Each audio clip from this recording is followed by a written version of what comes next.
पुर में एक ब्राह्मण रहते थे। उच्च वशिष्ठ कुल में ब्राह्मण का जन्म हुआ। थे तो ब्राह्मण, शिखा सूत्र भी रखते थे, तिलक भी लगाते थे, लेकिन ब्राह्मणों जैसा स्वभाव नहीं था, केवल स्वरूप था। एक बात याद रखिएगा, जात पात पूछे नहीं को, हरि को भजे सो हरि को हो। कितनी बार ऐसे ऐसे भक्त हैं जो जाति में भले ही श्रेष्ठ नहीं है, पर ठाकुर जी ने उनको ब्राह्मणों से भी ज्यादा महत्व दिया है। श्री तुकाराम जी महाराज वे ब्राह्मण नहीं थे, पर श्री तुकाराम जी का अभंग सुनकर के छत्रपति श्री शिवाजी महाराज भी उनके सामने हाथ जोड़ करके बैठ जाते थे। श्री तुकाराम जी महाराज ऐसे भक्त थे कि उनके लिए श्री पंडरीनाथ भगवान मचल जाते थे उनको देखने के लिए।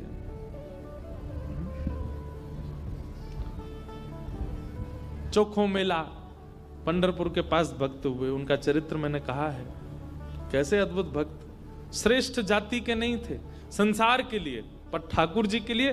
ठाकुर जी आप किस वर्ण में जन्मे हो इससे ठाकुर जी को ज्यादा फर्क नहीं पड़ता, पर जहां भी जन्मे हो आपका स्वभाव कैसा है वो ठाकुर जी देखते हैं। आपका व्यवहार कैसा, आपकी विचारधारा कैसी।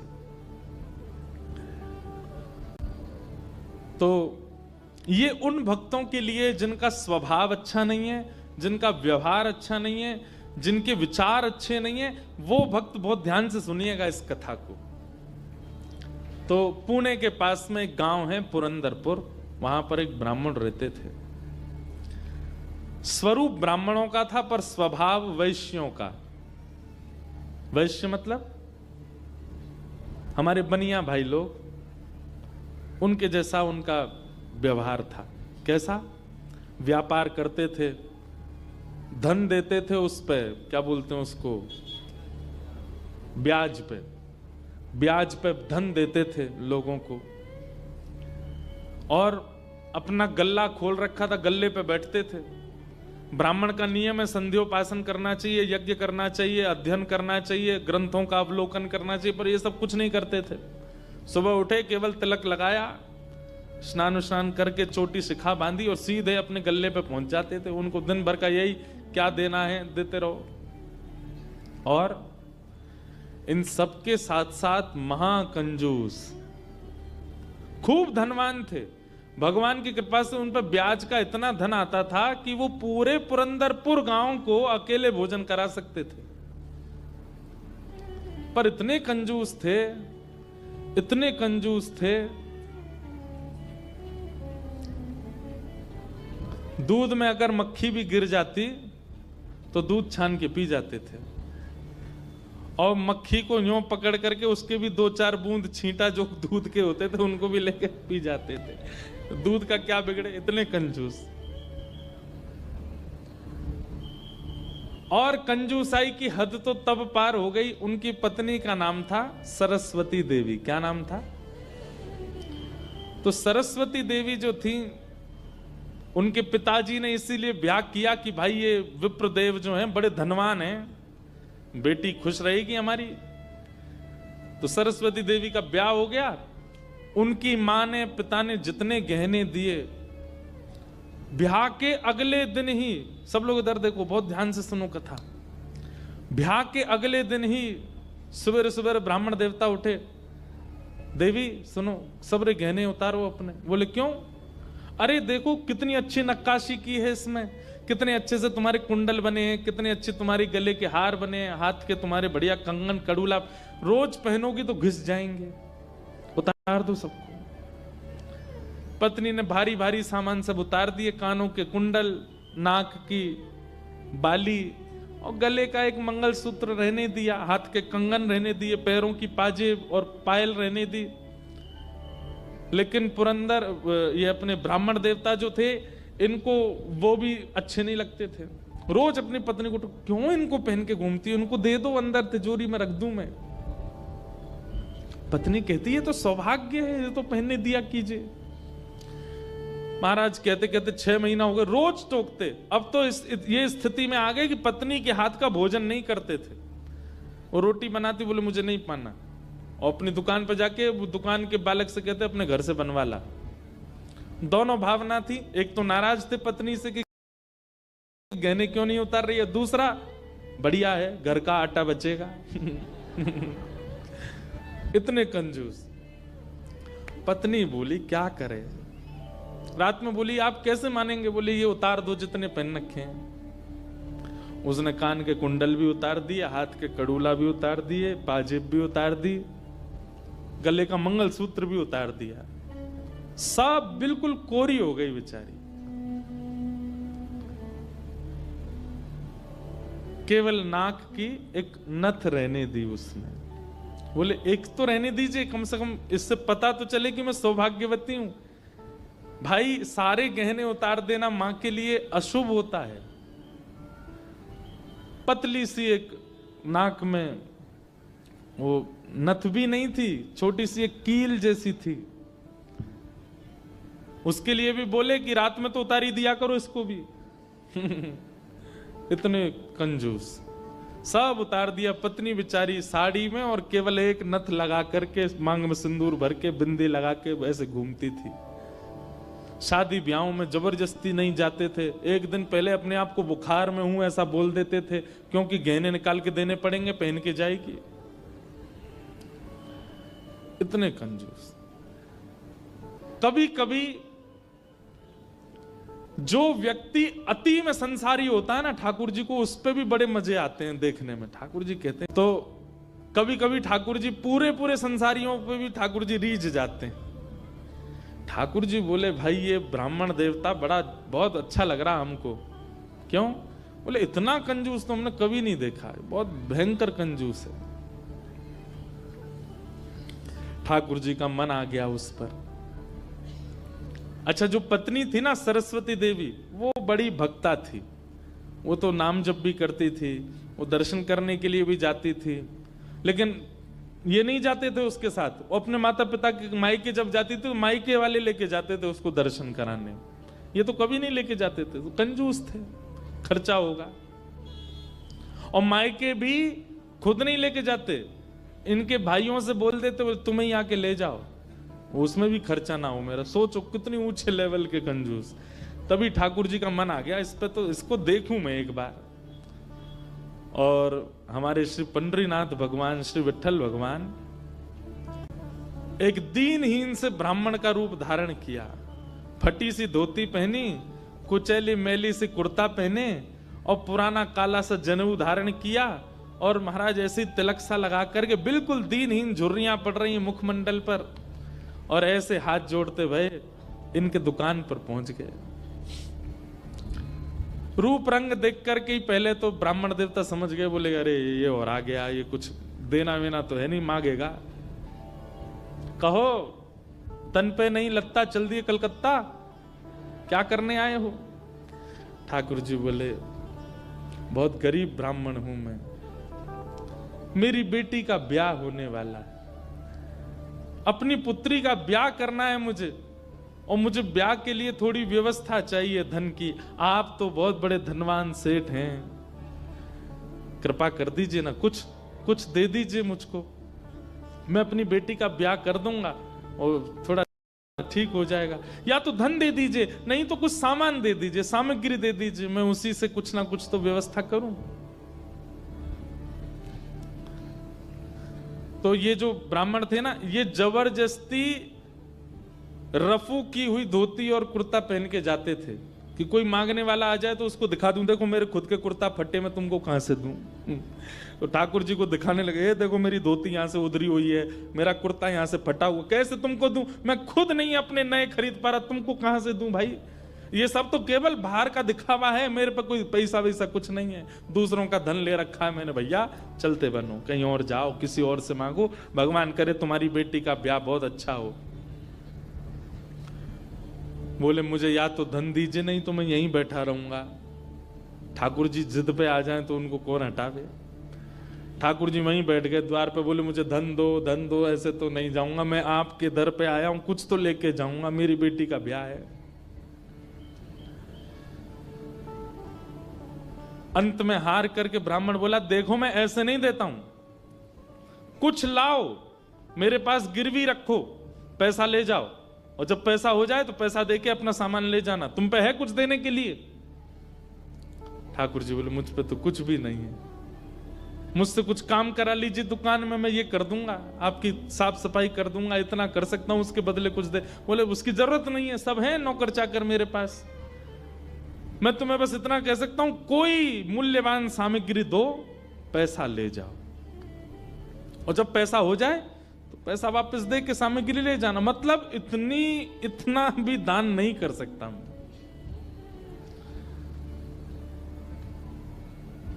ठाकुर जी बोले, ठीक है, मैं जाता हूं, कुछ ढूंढ के लाता हूं। ठाकुर जी भी इतने खेलते हैं, ठाकुर जी जैसा खिलाड़ी नहीं है दुनिया में, इतना बड़ा खिलाड़ी कोई नहीं हो सकता। ठाकुर जी गए उस ब्राह्मण देवता के घर, और घर जाकर के द्वार पे खड़े होकर रोने लगे।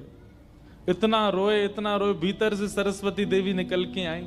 अरे अरे अरे अरे ब्राह्मण देवता, आप इतना रो क्यों रहे हैं, क्या बात है? छोटी सी मेरी लाली बड़ी हो गई है, उसका ब्याह के लिए मैं बहुत दिन से वर ढूंढ रहा था, बड़ी मुश्किल से एक लड़का मिला है, अपनी बेटी का ब्याह करना है। बहुत जगह ठोकरें खा के मांगा मैंने, मुझे किसी ने सहायता नहीं दी, अंत में तुम्हारे द्वार आया हूं, यहां भी नहीं मिला, बेटी को क्या मुंह दिखाऊंगा, यहीं प्राण त्याग दूंगा, जहर मेरी जेब में ही रखा है। सरस्वती देवी तो बेचारी बड़ी भावुक, भक्त का इस स्वभाव है कि वो दूसरे की पीड़ा देख ही नहीं पाएगा, तब समझो वो भक्त है। जो दूसरे की पीड़ा देख ले और देख करके भी बिल्कुल उसका मन घबराए ना, मन बिल्कुल नेत्र सजल ना हो, समझना उसमें भक्ति भाव उचित है नहीं। सरस्वती देवी तो रोने लगी, आंखें लाल पड़ गई। बोले, भगवान, मेरा मन अगर मुझ में सामर्थ होती मैं पूरा घर आपको दे देती, पर मैं क्या करूं? मेरे पतिदेव इतना प्रतिबंध लगा के रखते हैं कि मैं स्वयं ऐसे रहती हूं, मैं आपको क्या दूं? ठाकुर जी तो इतने पछाड़ खा के गिर पड़े। अरे हाय राम, अब तो मैं जहर खाना ही पड़ेगा, निकालू कहां है? सरस्वती देवी, रुकी, ऐसा मत कीजिए भगवान, चरण पकड़ूं आपके, मेरे पास एक ही वस्तु है। और तुरंत अपनी नाक की जो कील थी वो निकाली, और निकाल करके बोले, ये ले जाइए, इससे थोड़ा बहुत धन आपको मिल जाएगा, स्वर्ण की है, आप अपनी बेटी का ब्याह तो नहीं कर पाएंगे पर कुछ व्यवस्था तो हो जाएगी आपकी। ठाकुर जी तुरंत, जहर भी पता नहीं कहीं गिर गया था, बढ़िया तुमने दे दिया, अब मैं कुछ कर लूंगा व्यवस्था। ठाकुर जी वो कील उसकी नाक की ले ली और सीधे गए उस ब्राह्मण की दुकान पर। देखो कितने उद्यमी हैं ठाकुर जी। और उसके दुकान पर जाके सीधा ले और इसके बदले अब ला पैसा दे मुझको, तू कह रहा था ना कुछ सामान दो उसके बदले पैसा मिलेगा, ये ले सोने की कील नाक की धर ले अपने पास, ला पैसा दे। ब्राह्मण देवता ने जैसी कील देखी, ये आपको कहां से मिली? बोले, उससे तुझको क्या, तू तो पैसा दे। मुझे कहां से मिली इससे तेरे को मतलब नहीं होना, तू पैसा दे मेरे को, मेरी बेटी का ब्याह है, और अब मैं तेरे से भीख नहीं मांग रहा हूं, चीज रख के गिरवी तब ले रहा हूं, ला दे। बेचारा फंस गया, वो क्या करे, वो 3-4 बार सोचे, बोले मिली कहां से? बोले तू मत सोच, मुझे पैसा दे। कील उसने तिजोरी में अंदर रखी, ताला लगाया, और उसका जो धन होता था वो धन ठाकुर जी को दिया। ठाकुर जी ने जेब में धरी, निकल गए वहां से।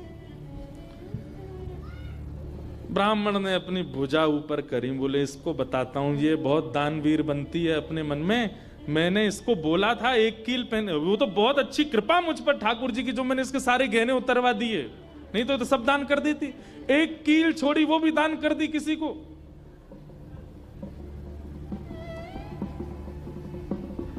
पहुंच गए।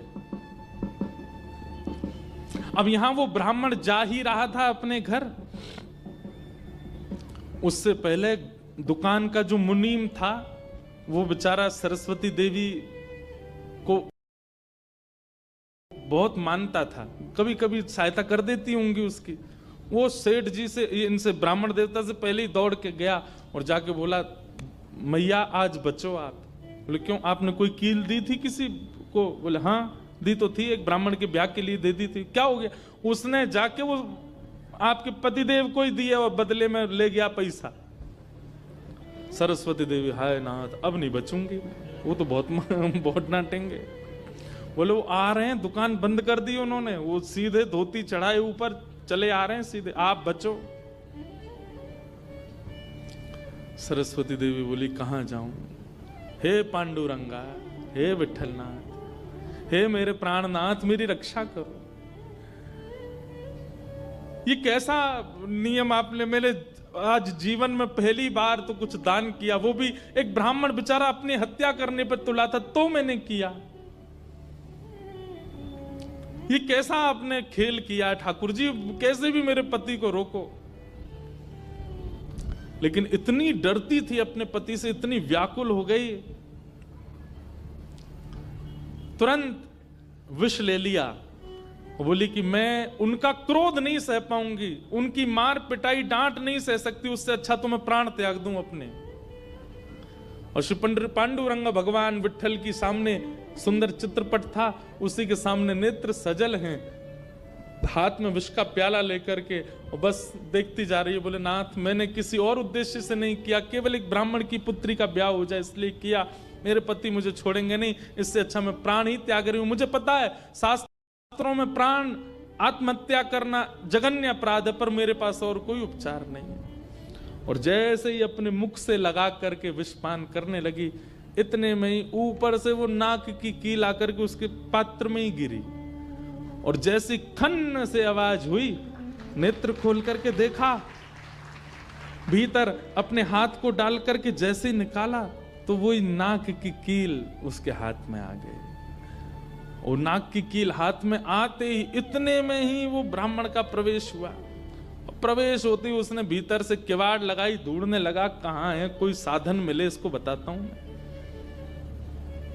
पत्नी सामने खड़ी थी, कहिए कहिए, आज कुछ कहूंगा नहीं, आज तो करूंगा, तू बता, तैने किसी को दान कैसे किया बिना मुझसे पूछे? तू क्या दान किया? तेरी नाक की कील कहां है बता। पत्नी ने अपना हाथ आगे किया, ये रे।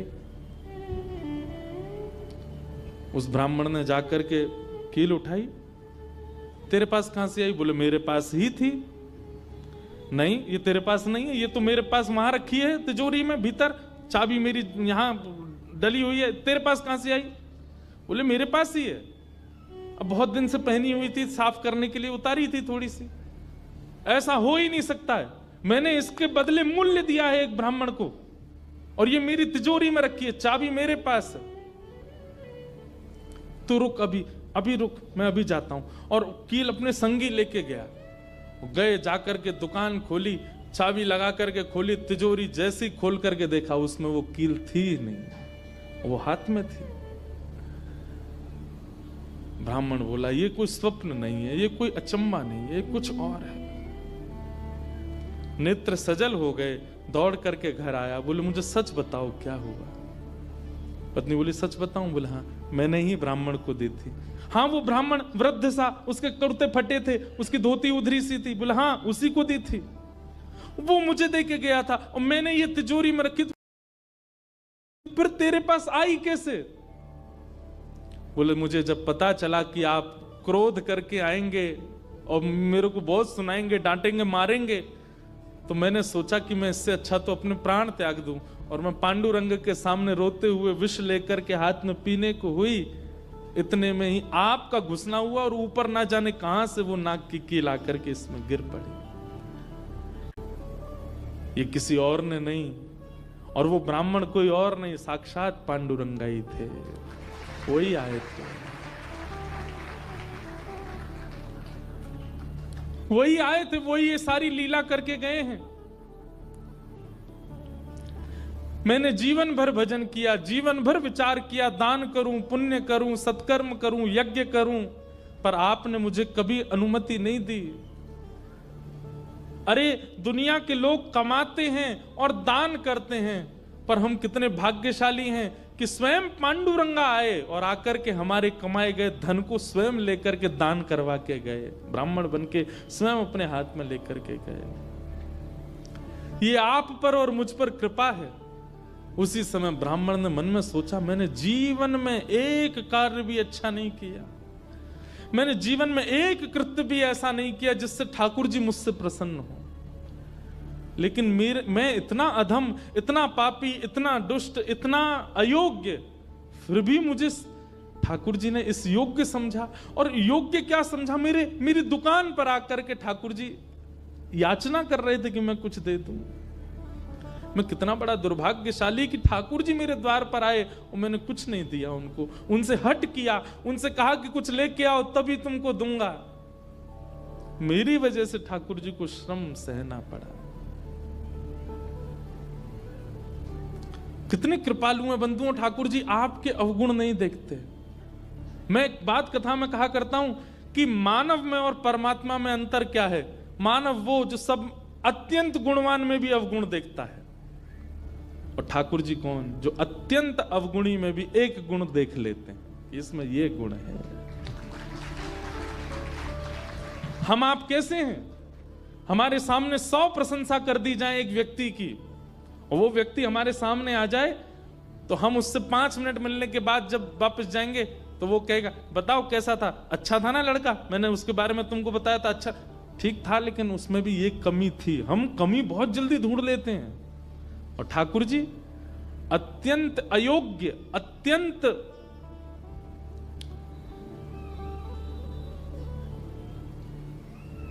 विचलित व्यक्ति में भी एक गुण खोज लेते, इसीलिए वो ठाकुर जी।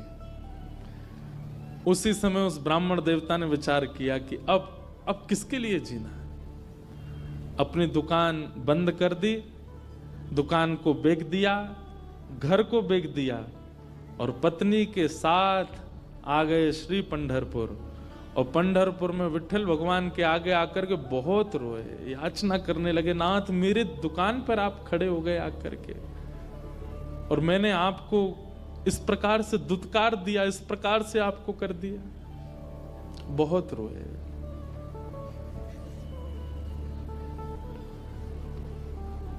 आहा,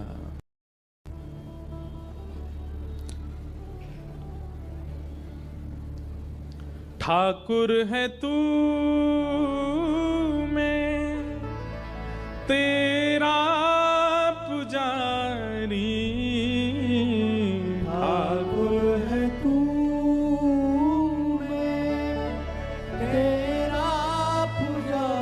सब लोग पुकारो, ठाकुर है तू मैं तेरा पुजारी, ठाकुर है तू मैं तेरा पुजारी, तेरा खेल हूँ मैं, तू मेरा खिलाड़ी, तेरा खेल हूँ मैं, तू मेरा खिलाड़ी। हे नाथ, ये तो उल्टा हो गया। आप खिलाड़ी हैं और मैं खेल हूं, आपको मुझसे खेलना चाहिए, पर मेरे द्वार पर आकर के आप मांगते रहे और मैं मना करता रहा, मैंने गलत किया ना। और तब से उन्होंने पंढरपुर निवास कर दिया, सब छोड़ करके केवल पांडुरंग भगवान के सामने बैठ के कीर्तन गाते। उन्हीं का नाम फिर हो गया भक्त पुरंदर। बोलो भक्तराज पुरंदर की। इसीलिए कहते पुरंदराचा विठ्ठल, क्योंकि पुरंदरपुर के रहने वाले थे, इसलिए उनका नाम पुरंदर हुआ। और ठाकुर जी के आगे गा रहे हैं, मेरा नाथ तू है, मेरा नाथ तू है, नहीं मैं अकेला, मेरे साथ तू है, ओ मेरा नाथ तू है, मेरा नाथ तू है, नहीं मैं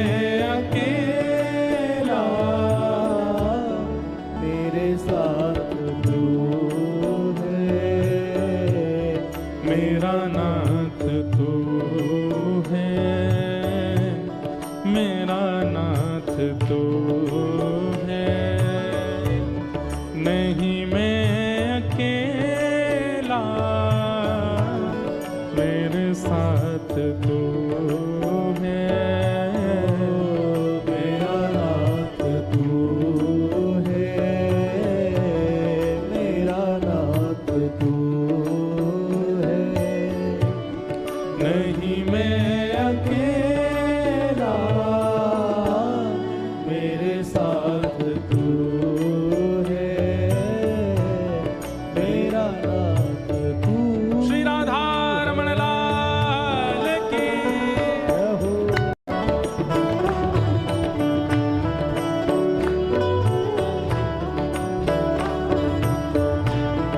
ओ जय जय राधा रमण प्यारो राधा रमण।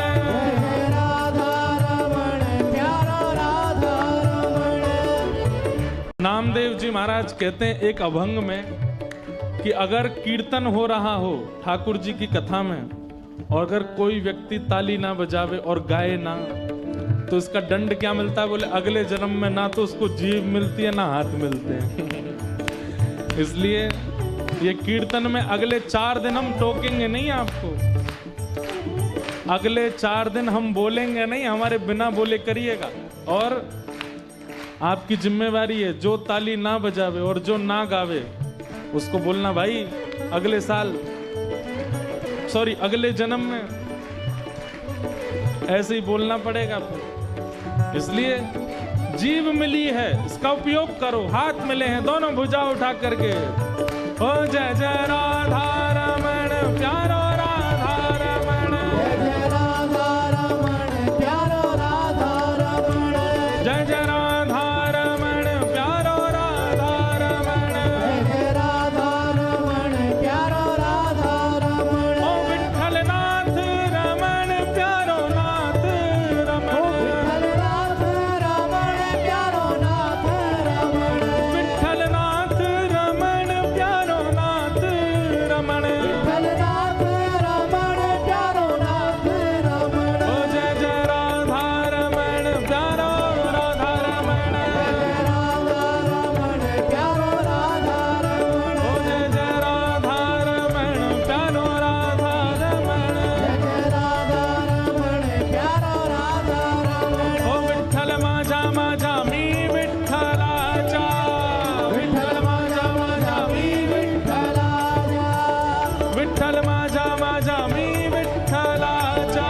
ओ विठ्ठल माझा माझा मी विठ्ठलाचा। हे विठ्ठल माझा विठ्ठल माझा विठ्ठल माझा मी विठ्ठलाचा। विठ्ठल माझा विठ्ठल माझा विठ्ठल माझा मी विठ्ठलाचा। हे विठ्ठल माझा विठ्ठल माझा विठ्ठल माझा मी विठ्ठलाचा। ओ विठ्ठल माझा विठ्ठल माझा विठ्ठल माझा मी विठ्ठलाचा। गाइए हे विठ्ठल माझा माझा मी विठ्ठलाचा। ओ विठ्ठल माझा माझा मी विठ्ठलाचा। हे विठ्ठल माझा माझा मी विठ्ठलाचा। ओ विठ्ठल माझा माझा मी विठ्ठलाचा। ओ विठ्ठल माझा माझा मी विठ्ठलाचा। विठ्ठल माझा माझा मी विठ्ठलाचा। हा विठ्ठल माझा माझा मी विठ्ठलाचा। विठ्ठल माझा माझा मी विठ्ठलाचा। हे विठ्ठल माझा माझा मी विठ्ठलाचा। विठ्ठल माझा माझा मी विठ्ठलाचा। विठ्ठल माझा माझा मी विठ्ठलाचा। विठ्ठल माझा माझा मी विठ्ठलाचा। देखो हम एक बात अभी भुसावल में कह रहे थे कि हम उत्तर भारत वाले ऐसे नाचते हैं, महाराष्ट्र वालों को तो ऐसे नाचना चाहिए। आपके यहाँ तो ठाकुर जी ऐसे हैं ना। ओ विठ्ठल माझा माझा मी विठ्ठलाचा। विठ्ठल माझा माझा मी विठ्ठलाचा। विठ्ठल माझा माझा मी विठ्ठलाचा। विठ्ठल माझा माझा मी विठ्ठलाचा। हे विठ्ठल माझा विठ्ठल माझा विठ्ठल माझा मी विठ्ठलाचा। विठ्ठल माझा विठ्ठल माझा विठ्ठल माझा मी विठ्ठलाचा।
पंडरीनाथ भगवान की। ऐसे ठाकुर जी ने पुरंदर को स्वीकार किया और उनका नाम पड़ गया पुरंदर दास। क्या नाम पड़ा? क्योंकि वो पुरंदरपुर के निवासी, इसलिए उनका मूल नाम तो कुछ और ही था, पर उनको सब पुरंदर दास कहते थे। श्री पुरंदर दास जी, आप नित्य भगवान के सामने जाते और श्री पंडरीनाथ भगवान से जाके कहते मुझे दंड दीजिए। कोई भक्त ठाकुर जी से कह सकता है मुझे दंड दो, भैया ने ठीक करो इसको? कोई कह सकता है? कोई नहीं। हम लोग तो केवल ठाकुर जी से सुख की कामना करने वाले लोग हैं, कभी ठाकुर जी से कष्ट नहीं मांग सकते।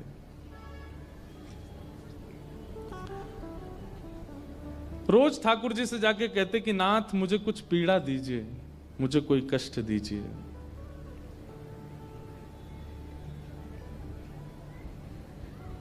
कोई कष्ट दो, कोई पीड़ा दो। एक दिन ठाकुर जी पुरंदर दास के स्वप्न में आए और स्वप्न में आकर के बोले, रोज मांगते हो कष्ट दो, कष्ट दो, क्या कष्ट दें? बोले बस दे दीजिए जो उचित लगे, मुझे एक दंड भोगना है। मैंने आपको पीड़ा दी थी, आप मेरे द्वार पर आए और मैंने आपको पीड़ा दी, नाथ मुझे दंड दीजिए। ठाकुर जी बोले तो फिर तुमको एक ही दंड है। बोले क्या? भारत में जितने तीर्थ हैं सबका दर्शन करने जाओ और सब जगह जाकर के जैसे हमारे सामने पद गाते हो वैसे सारे ठाकुरों के पद बना बना करके गाओ, सबको सुना के आओ। तो श्री पुरंदर दास जी अपनी पत्नी सहित भारत भ्रमण पर निकले। जितने तीर्थ हैं भारत के सब जगह गए, सब जगह दर्शन करके आए।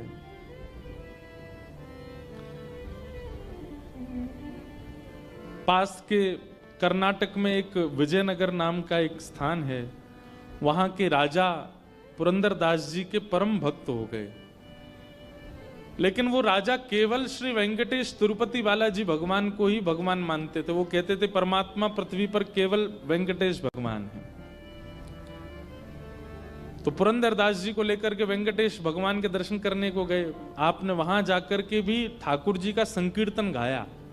और सबसे बड़ी बात थी श्री पुरंदर दास जी की जिस जिस प्रांत में गए वहां की भाषा में कीर्तन गाते थे।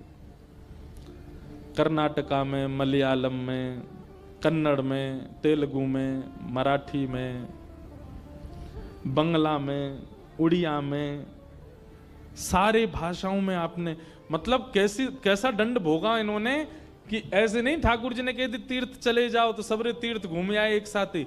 उस तीर्थ में जाते, वहां तीर्थ में जाके वहां की जो भाषा है उस भाषा को सीखते और फिर उस भाषा को सीख के वहां की भाषा में एक पद बनाते, पद ठाकुर जी को निवेदित करके तब अगले तीर्थ में जाते। ऐसे श्री पुरंदर दास जी ने अपने दंड को स्वीकार किया। कितनी बड़ी बात है।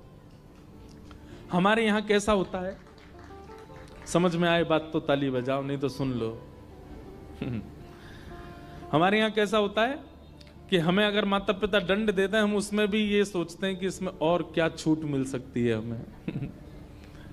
बच्चों को कई बार स्कूल में पनिशमेंट मिलता है, चलो हाथ खड़े करके बाहर चले जाओ।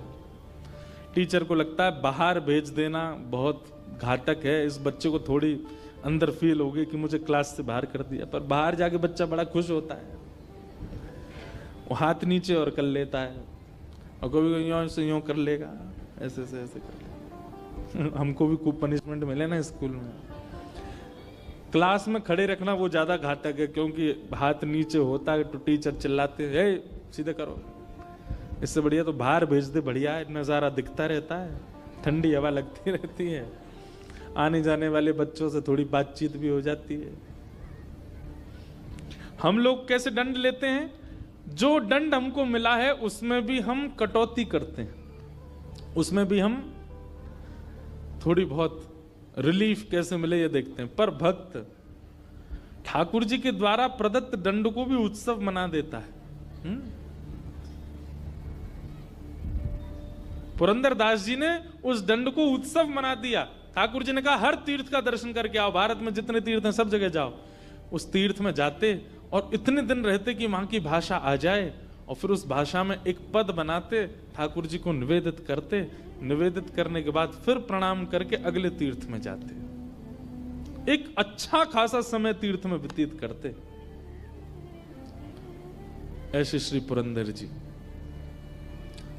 तो तिरुपति बालाजी विजयनगर के राजा इनको ले गए, बोले यही परमात्मा है। तो एक बार इन्होंने कहा देखो ये परमात्मा है, और शास्त्रों में भी पता वर्णन है तिरुपति बालाजी साक्षात परमात्मा है।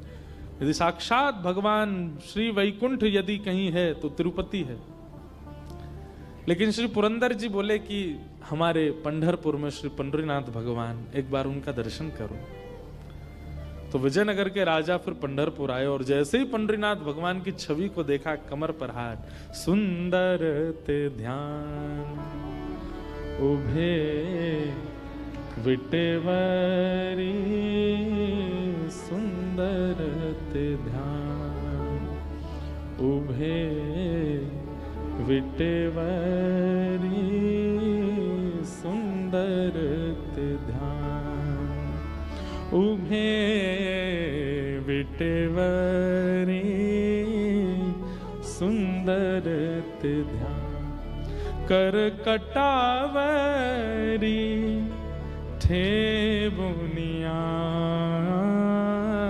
सुंदर ते ध्यान उभे विटेवरी, सुंदर ते तुलसी हार गला कासे पीतांबर,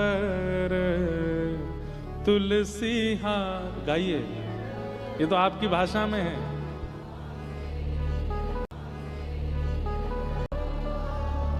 हरी मैया ऐसे गा रहे हैं जैसे आज एकादशी आप लोगों की है। भाई हम वृंदावन के मराठी में गा सकते हैं, आप तो महाराष्ट्र के हो, क्यों नहीं गा रहे हो?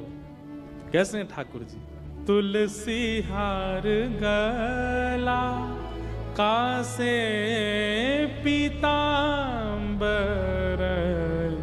तुलसी हार। बहुत बढ़िया भाई लोग पास हो गए हमारे। एक बार भाइयों के लिए ताली बजाओ। माताओं की आवाज नहीं निकल रही है। अभी नवरात्रि खत्म हो गया, एकादशी भी चली गई। आज कौन सी? आज त्रयोदशी है? अब तो द्वादशी है। आवड़े निरंतर आवड़े तेची रूप, सुंदर ते ध्यान उभे विटेवरी, सुंदर ते ध्यान हे उभे विटेवरी, सुंदर ते ध्यान। मकर कुंडले तलपति श्रवणे, मकर कुंडले तलपति, कंठी कौस्तुभ, कंठी कौस्तुभ मणि विराजित, सुंदर ते ध्यान उभे विटेवरी, सुंदर। तुका मणे माझे हेची सर्व सुख, तुका मणे माझे हेची सर्व सुख, पाहिन श्रीमुख, पाहिन श्रीमुख आवणिने, सुंदर ते ध्यान उभे विटेवरी, सुंदर ते ध्यान। आपको बताऊं, हम तो अपना काम पूरा कर रहे हैं। जैसे पुरंदर जिस नगर के ठाकुर जी के दर्शन करने जाते हैं उसी प्रांत की भाषा में कीर्तन कर देते हैं। हम जगन्नाथपुरी जाते हैं तो हम उड़िया में कीर्तन सुनाए आते ठाकुर जी को। महाराष्ट्र आए तो अब यहाँ मराठी में गा देंगे। अभी हम गुजरात जा रहे हैं, यहाँ से कथा करें, वहां गुजराती में गाएंगे। हम तो पुरंदर दास की तरह अपनी लीला कर रहे हैं पूरी। आप सोचो, महाराष्ट्र में रह के मराठी नहीं गा रहे हो, लेकिन आप सब जब गा रहे थे ना, एक एक रोआ खड़ा हो रहा था। गाया कीजिए।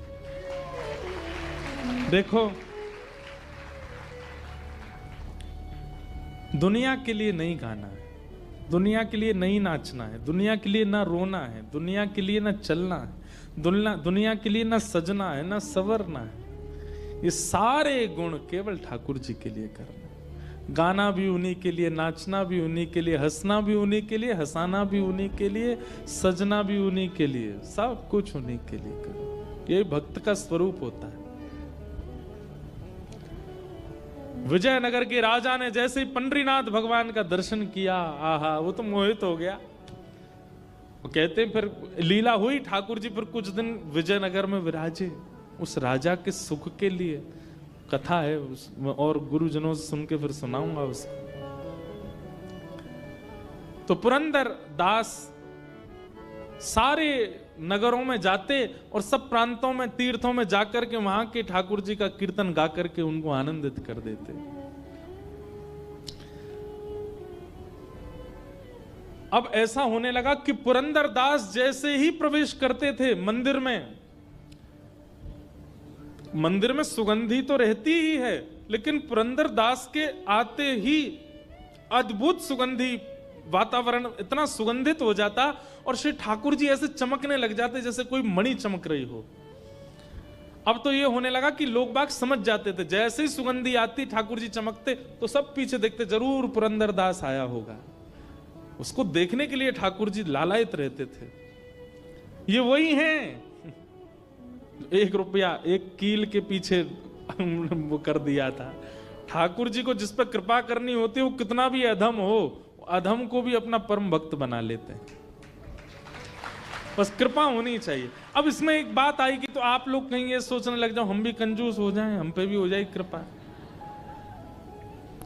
आपने कथा सुन ली, अब नहीं होगा ये काम। नहीं सुनी होती और आप कंजूस स्वाभाविक होते तो कुछ होता भी। अब सुनकर के अगर दोष उत्पन्न करने जाओगे तो मार और पड़ेगी ठाकुर जी से, नहीं होगी कृपा। तो कहीं इससे आप प्रेरित मत हो जाना कि पुरंदर दास पर भी तो कितनी कृपा।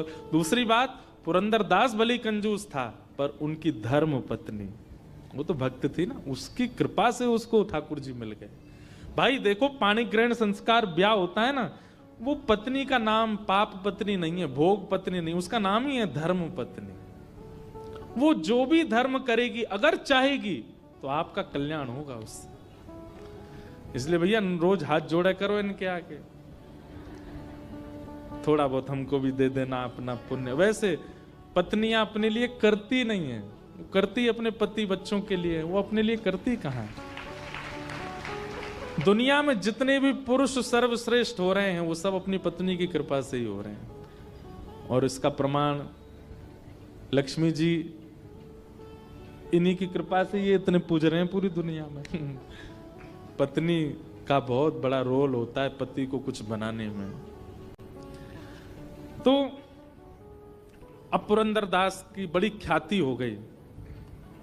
पूरे पंढरपुर में या तो भीड़ पंडरीनाथ जी के दर्शन करने को होती है या पुरंदर के दर्शन करने को होती है। लोग उनका कीर्तन सुनने जाते थे, बैठते थे।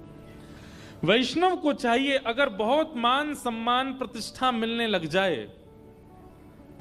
तो प्रतिष्ठा देने वाले को रोक तो नहीं सकते, पर हाथ जोड़ करके उसी समय नेत्र बंद करके ध्यान करे कि हे नाथ, मैं इस लायक नहीं हूं, ये सब आपकी कृपा है, ये आपका ही है। ठाकुर जी बोले अब थोड़ी सी और परीक्षा ली जाए पुरंदर दास की। पहले तो इसको हमने अत्यंत कंजूस से अपना दास बना लिया, अब ये दास बन गया है, अब इसका मन कैसा, इसकी थोड़ी परीक्षा ली जाए। तो पंढरपुर में एक नृत्यांगना थी, एक नृत्य करने वाली, बहुत अच्छा नृत्य करती थी वो। उसका नृत्य देखने के लिए बड़े बड़े दूर से लोग और कुछ मनचले लोग ही जाते हैं देखने के लिए। लेकिन वो थी तो नृत्यांगना, अपना जीवन यापन करने के लिए नृत्य करती थी, पर श्री पंडरीनाथ भगवान से बहुत प्रेम करती थी, भक्त थी। लेकिन मजबूरी में उसको ऐसा करना पड़ता था क्योंकि घर चलाना है। ऐसी थी कि उसके मन में ये भावना आती थी, वो जब लोगों को सामने देखती थी और जब उसकी वाहवाही करते थे ना लोग, हा क्या नाचती हो तुम, क्या बढ़िया, लोग उस पर धन लुटाते थे, तो वो उस समय नेत्र बंद करके सोचती, कभी पंडरीनाथ मेरे सामने ऐसे बैठे हों और मैं उनको नृत्य करके रिझाऊं, उनके सामने नाचूं, कभी मेरे नाथ मेरे नृत्य देखने के लिए आवे। और वो रोज पंढरपुर जाती, पंडरीनाथ विठल भगवान का दर्शन करके उनसे यही प्रार्थना की कि कभी आप मेरा नृत्य देखने आओ। वैसे है वो पवित्र नृत्य तो नहीं है, लेकिन नाथ मेरा भाव बहुत पवित्र है, कभी मेरे नृत्य में आप पधारो। तो पंडरीनाथ के पास में बहुत लंबा निमंत्रण था, बहुत दिनों से निमंत्रण था। ठाकुर जी बोले, भाई ये रोज हमको निमंत्रण देके जाती है, एक दिन चलें इसके नृत्य में, थोड़ा देख के आवे। ठाकुर जी बोले, ऐसे गए तो हो गया काम, क्या करें।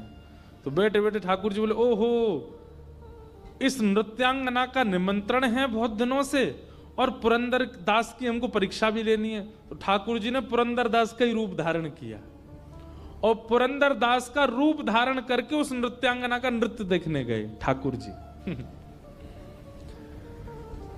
महाराज जैसे ही पुरंदर दास का उस सभा में प्रवेश हुआ, सब हक्का बक्का रह गए और सबके मुंह पे आता, अरे ये पुरंदर दास यहां। औरों की तो चले क्या, वो नृत्यांगना भी रुक गई,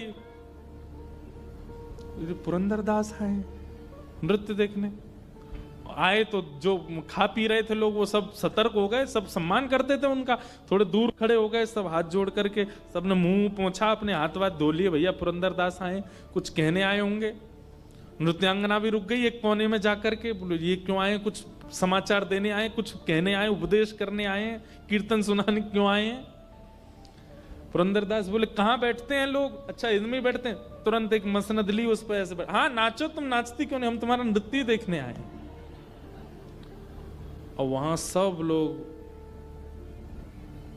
राम राम राम राम, सुबह भक्ति करता है, मंदिर में जाके करताल बजाता है, मंजीरा पीटता है, बता नृत्य देखने आया। लेकिन वो नृत्यांगना जो थी ना, उसके नेत्र सजल हो गए।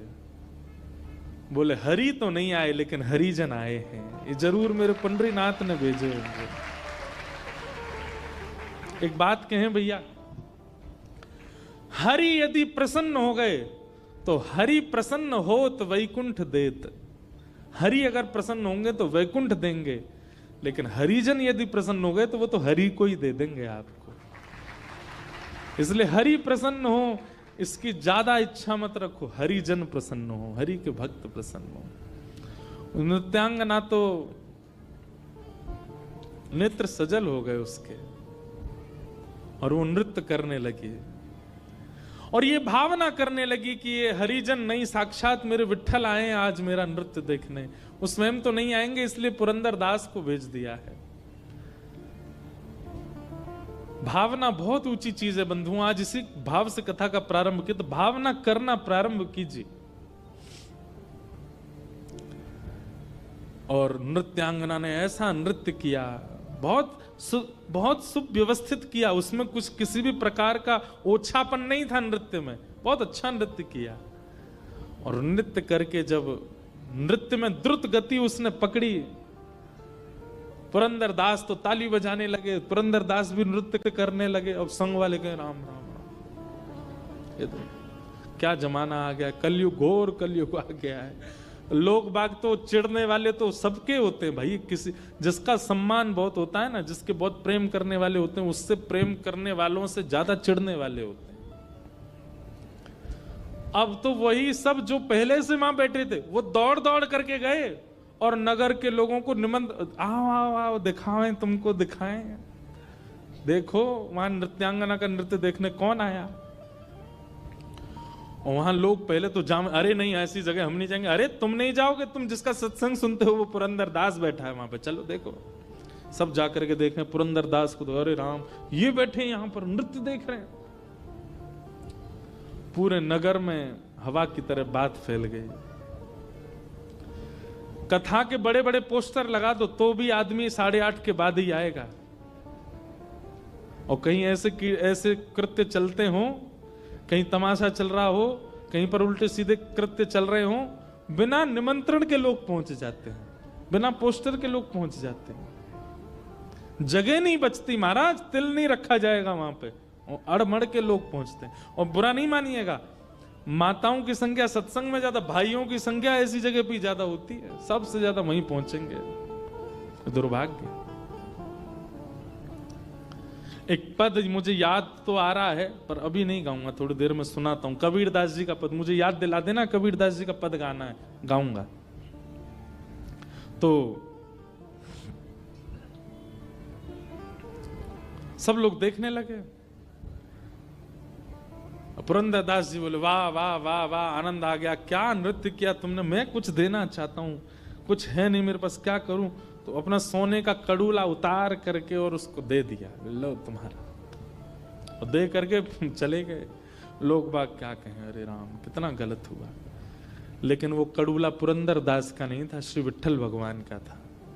और दे करके ठाकुर जी तो मंदिर में जाके व्यवस्थित हो गए, परीक्षा भी हो गई और निमंत्रण भी स्वीकार हो गया, दोनों काम कर आए।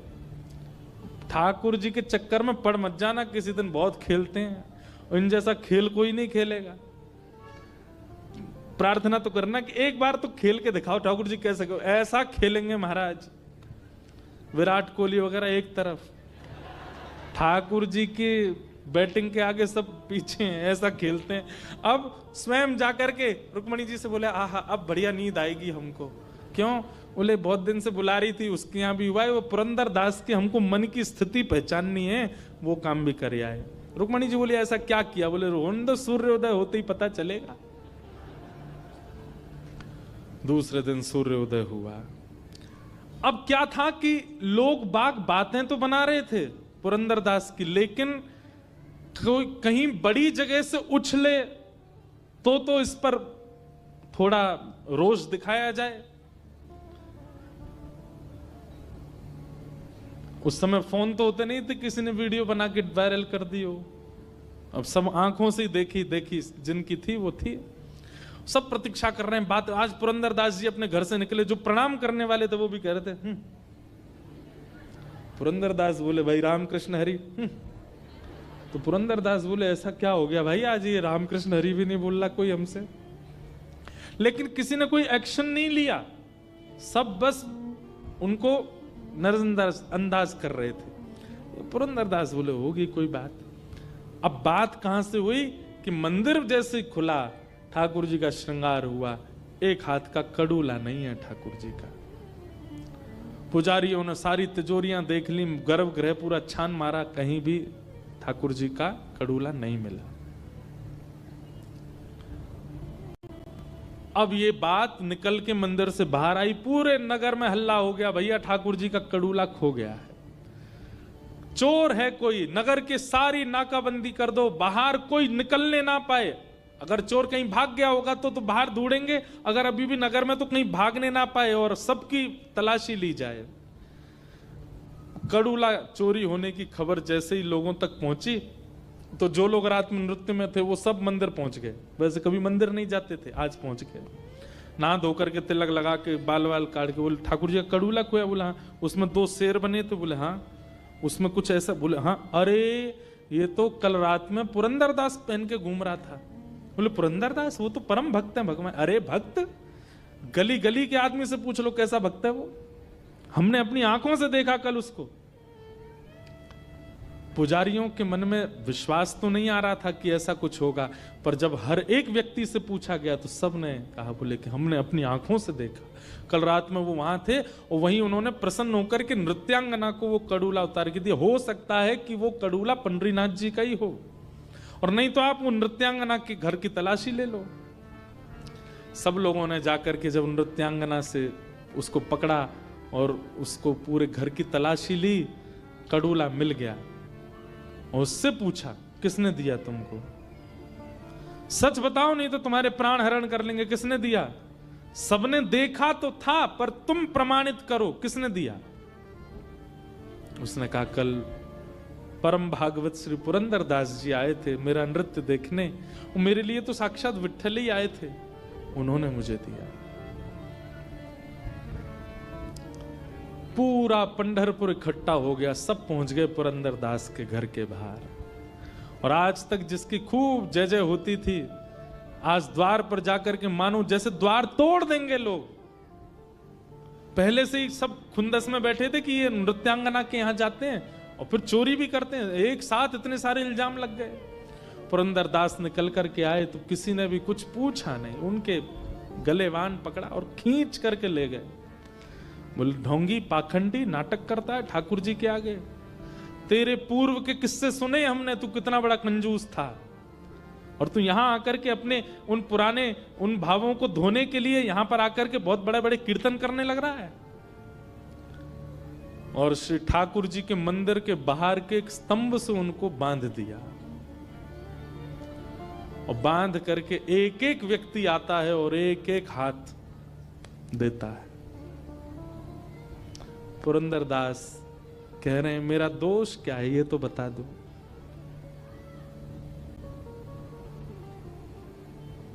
लोग कहते हैं, तू दोष पूछता, तुझे नहीं पता तूने क्या किया, और मारो इसको। वही मनचले व्यक्ति जो रात को वहां नृत्यांगना के यहां जाते थे, वे सब आज लाइन में खड़े हैं पुरंदर दास के मारने के लिए।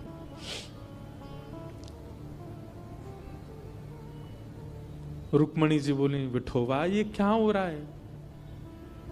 ठाकुर जी बोले, मुझे पीड़ा तो है, पर मुझे ये परीक्षा लेनी है थोड़ी सी, ताकि भक्तों को पता चले कि मेरे वैष्णव कैसे होते हैं। रुक्मणी बोले, आप इतने निष्ठुर कैसे होते? बोले, निष्ठुरता नहीं, पुरंदर के हृदय में झांक करके देखो, वो जिस अवस्था में है, जिस स्थिति में है, ऐसी स्थिति में अगर कोई व्यक्ति आएगा तो उसके मन में क्या आएगा? रुक्मणी जी बोले, उसके मन में यही आएगा कि मेरा दोष क्या है, मेरे पाप क्या है, मेरे अवगुण क्या है, मैंने ऐसा क्या किया जो मेरे साथ ऐसा व्यवहार किया जा रहा है, वो यही सोचेगा। रुक्मणी, ठाकुर जी बोले, रुक्मणी एक बार पुरंदर के हृदय में झांक करके देखो कि उसके मन में क्या चल रहा है। लोग बाग बारी बारी से आकर के पुरंदर दास के ऊपर हाथ बरसा रहे हैं, और पुरंदर दास मन में पता क्या सोच रहे हैं, मेरा क्या अपराध था? ओ, ठाकुर जी ने मुझे तीर्थ यात्रा पर भेजा था ना, जरूर मैं तीर्थों में गया था, तो वहां मेरे से हो सकता है कुछ अपराध भोजन का हो गया होगा, किसी वहां के वैष्णव को मैंने दंडित कर, मैंने पीड़ा दे दी होगी, किसी से ऊंची आवाज में बोल गया होऊंगा, या मैंने किसी प्रकार का कोई अपराध तीर्थों में किया होगा। भाई शास्त्र कहते हैं, अन्य क्षेत्रे कृतम पापम तीर्थम तीर्थ क्षेत्रे विनश्यति, और तीर्थ क्षेत्रे कृतम पापम वज्रलेपो भविष्यति। आप पूरी दुनिया में कोई भी पाप करोगे, तीर्थ में जाने से आपका वो पाप नष्ट हो जाता है, पर तीर्थ में यदि कोई पाप आपसे हो गया तो वो तो पत्थर की लकीर है, उसको कोई नष्ट नहीं कर सकता। अगर जगन्नाथपुरी, बद्रीनाथ, द्वारिका में आपने कोई पाप किया, पत्थर की लकीर है, वो तो आपको भोगना ही पड़ेगा, वो मिटेगा नहीं। तुरंत ये बात सोच करके और पुरंदर हंसने लगे, बोले, वाह वाह, जय हो विट्ठल भगवान, तुम्हारी जय हो। मैंने तीर्थों में पाप किए थे और मेरे वो पाप पत्थर की लकीर हो गए, तो आपको चिंता हो गई कि मेरे पुरंदर दास के पाप अब पत्थर की लकीर हो गए, इनको मैं कैसे मिटाऊं। तो आपने ये योजना अपनाई कि पंढरपुर के लोगों से आज मुझे दंड दिलवा करके जो मेरे तीर्थों के पाप हैं उनको आप नष्ट कर रहे हो। ठाकुर जी, मैं प्रसन्न हूं, आप जितने चाहे वैष्णवों को भेजिए, मैं सबके द्वारा दिए गए इन दंडों को स्वीकार करूंगा। ये देख करके रुक्मणी जी के नेत्र सजल हो गए। ये देख करके रुक्मणी जी के नेत्र सजल हो गए।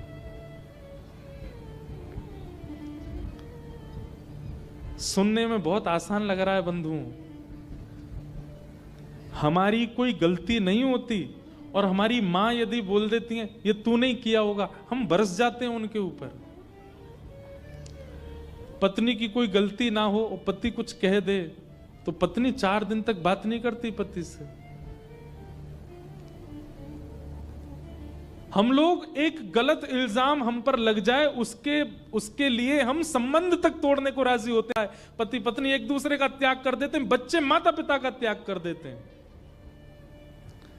लेकिन यहां पुरंदर दास को अपना दोष नहीं पता और ऐसी स्थिति में भी उन पर बरसाए जा रहे हैं सबके हाथ और वो खुद ही सोच रहे हैं मेरा दोष क्या होगा और खुद ही सोच रहे हैं कि ये मेरे साथ, मैं तो निवृत्त किया जा रहा हूं, मैंने जरूर दंड पाप किया होगा।